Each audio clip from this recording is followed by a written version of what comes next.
وہ خدا ہے، اس کے ہاں سکیننگ کا جو سسٹم ہے وہ بندوں سے تو بڑا ہی ہے. توبہ کرنی چاہیے، استغفار کرنی چاہیے. خدا کی قسم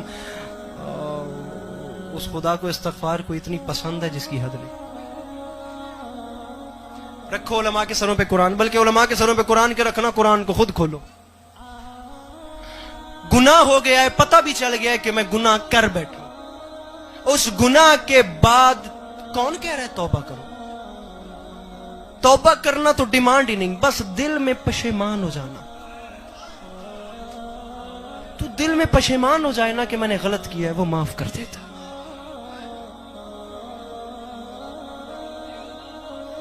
حسین علیہ السلام کی عزت کی قسم، دل میں تسلیم کر لینا کہ مجھ سے گناہ ہوا ہے، وہ خدا معاف کر.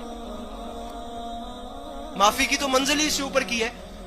پڑھیں مقتل کی کتابیں، کتب الرجال کو کھولیں، مقتل کی کتابیں پڑھ کے دیکھیں. جناب حر امام حسین علیہ السلام کے پاس آئے اور حر علیہ السلام نے امام حسین سے جملہ کیا بولا؟ دنیا کہتی ہے کہ حر نے آ کے امام حسین سے معافی مانگی. کہتی رہے، میرے نظریات کے مطابق جو حر نے جملے کہے وہ معافی میں نہیں آتا گیا. آنکھوں پہ پٹی تھی، ہاتھ رسی سے بندھے ہوئے تھے. اس نے معافی، ہائے ہائے ہائے، اس نے معافی مانگی ہی نہیں. اس نے صرف اتنا کہا، یا ابن رسول اللہ، کیا میرے لیے بھی توبہ کا دروازہ کھلا ہوا؟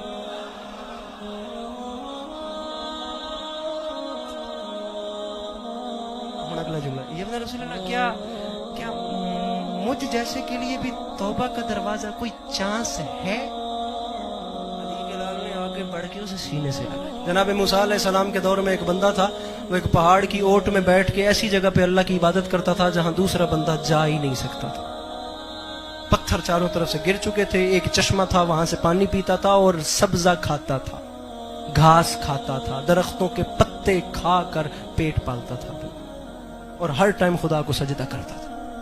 جناب موسیٰ علیہ السلام جب کوہ طور پہ جاتے تھے تو جانے سے پہلے اپنے نیک بندوں سے پوچھتے تھے، میں کوہ طور پہ اللہ کے پاس جا رہا ہوں، کچھ تمہارا کام ہو، کوئی سفارش ہو تو مجھے بتاؤ، میں جا کے تمہارا کام کروں. ایک دن ایک چاہنے والے سے پوچھ رہے تھے، اس نے کہا بادشاہ ہمیں خیر ہے، وہ غریب، وہ آپ کے خدا کا ماننے والا، وہ اس پہاڑ کی جوڑ میں بیٹھا ہوتا ہے، وہاں تک کوئی جا نہیں سکتا، کوئی مل نہیں سکتا، گھر والوں سے دور، بڑا گناہ گار تھا، اب آج کل اتنا پرہیزگار ہے جس کی حد نہیں. اس سے پوچھیں وہ کیا چاہتا ہے. جیسے تیسے کرتے ہوئے نبی خدا اس بندے تک پہنچ گئے. یہ آنکھیں ہی نہ رہیں کھوکھرا کملانا لے ہوں جو ان آنکھوں سے پڑھ کے آپ کو نہ سنا رہا. نبی خدا اس بندے کے قریب پہنچے، وہ بندہ سجدے میں تھا، اور وہ بندہ اتنے دل سے عبادت کر رہا تھا کہ اللہ کے نبی کو اس پہ رشک آنے لگا. یہ اتنا پیارا سجدہ کر رہے اللہ. نبی کے دل میں خیال آیا کہ کاش ایسا ہو کہ میں بھی گر جاؤں اور ایسا سجدہ کروں. پتہ نہیں کتنی دیر نبی خدا انتظار کرتے رہے، وہ بندہ سجدے میں گیا. بالآخر جب اس نے سجدے سے سر اٹھایا تو نبی نے بتایا کہ میرا نام موسیٰ ہے، میں اس کا بھیجا ہوا پیغمبر ہوں، میں کوہ طور پہ جا رہا ہوں اس سے کلام کرنے، تیرا کوئی کام ہے تو مجھے بول، وہ میں کر رہا ہوں. وہ بندہ جو ہر وقت سجدے میں رہتا تھا، اس نے ہاتھ باندھ کے کہا جب طور پہ جائیں تو اللہ سے صرف اتنا پوچھئے گا. وہ درخت کی اوٹ میں بیٹھا ہوا گناہگار پوچھ رہا تھا، کیا میرے نصیب میں بھی جنت ہوگی؟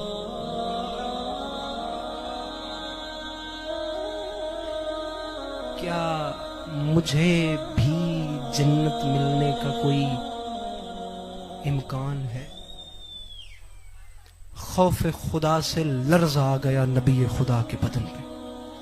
آئیے جناب، آئیے جناب شفقت رضا شفقت صاحب تشریف لائیں. مالک اپنی زبان میں رکھیں، ہر حوالے سے بہتر پڑھنے والے ہیں، مالک کے بہت اچھے ذاکر ہیں. میرے بعد آپ کو تفصیل سے ذکر پاک سنائیں گے. توجہ میری طرف. کیا میرے لیے بھی تیری جنت میں کوئی جگہ ہے؟ نبی خدا طور پہ چلے، اپنا سجدہ کرنے کے بعد، اپنی عبادت کے بعد خدا کے آگے عرضی رکھی، بار الہ تو مجھ سے بہتر جانتا ہے، وہ تیرا عبادت گزار دیکھنے سے ہی جنتی ہے لیکن اس کی امانت تجھ تک پہنچانے. وہ پوچھ رہا تھا کیا تیری جنت میں اس کے لیے بھی کچھ جگہ ہے؟ آواز توحید آئی، موسیٰ جا کے اس سے کہہ دے وہ جتنی عبادت کر رہا ہے نا 40 مرتبہ اور پیدا ہو اور اتنی ہی عبادت کرتا کرتا 40 بار مر بھی جائے تو اسے جنت نہیں مل سکتی۔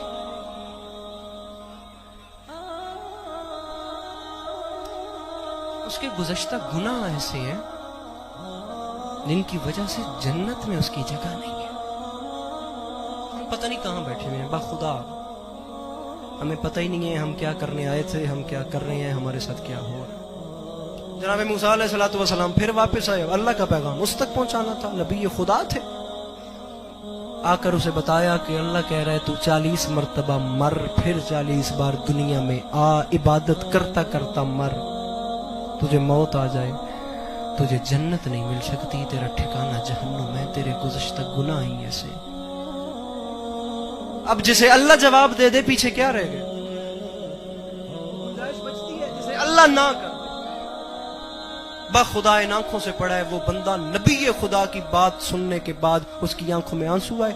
ایک عجیب سا اس نے جملہ کہا، اس نے کہا خدا سے کہیے گا نہیں دینی جنت تو نہ دے، عبادت میں کرتا رہوں گا،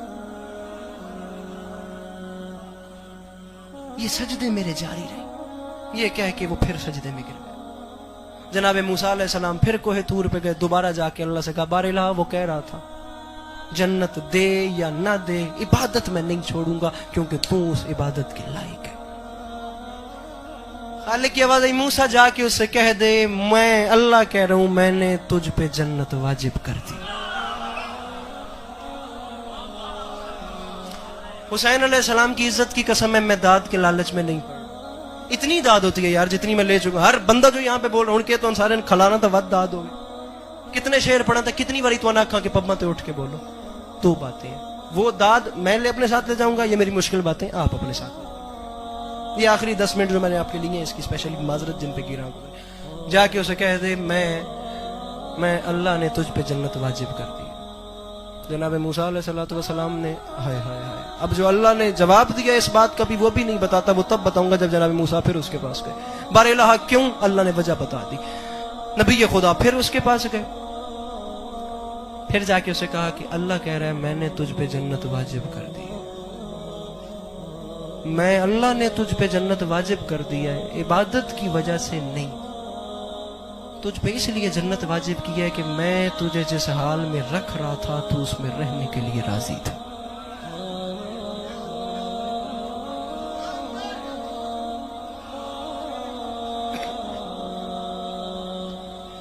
اللہ اکبر۔ اس بندے نے اپنا سر سجدے میں رکھا اور اتنا گریہ کیا، اتنا رویا کہ نبی خدا کے دیکھتے دیکھتے اس کی روح پرواز کر گئی۔